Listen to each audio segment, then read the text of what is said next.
Bathi ngoMahlalela xa bembiza bengaqapheli ukuba loo mazwi ayamkhubekisa. Yinto engento xa umjongile alipheli igama lakhe emilonyeni xa bebalisa. Uya kubeva besithi inokuba uzimisele ngantoni apha ebomini uNantsika. Lo Mahlalela nihlelela ukumthuka ngowokuqala ukubizwa xa izidlwengu ngobusuku zihlasela, ngowokuqala ukufumana umphanga aze awugqithisele izihlobo nezalamane, kodwa namhla nizibona ukuphucuka kuba kulo mgibe wentswela-ngqesho naphuncuka.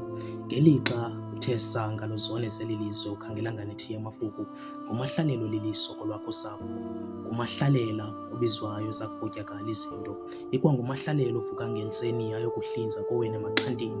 NguMahlalela ogumba amafihlo kwakundwendwela ukufa, ikwanguye onolwazi lwamasiko nezithethe.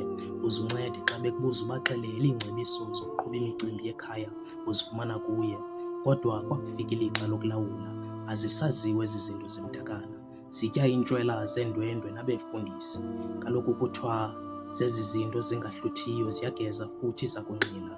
Ebekudityenwe ngayo ifikelele esiphelweni kuyasongwa, sekulityelwe ukuba umntanomntu akalelanga uvukela apha ekhaya.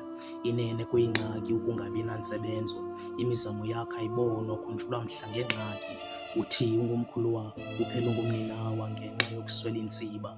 Intlonipho uyifumana kuphela xa iipokotho zinzulu. Inene intakobusa ayinamsebenzi xa nje indima yayo ifezile igqityile.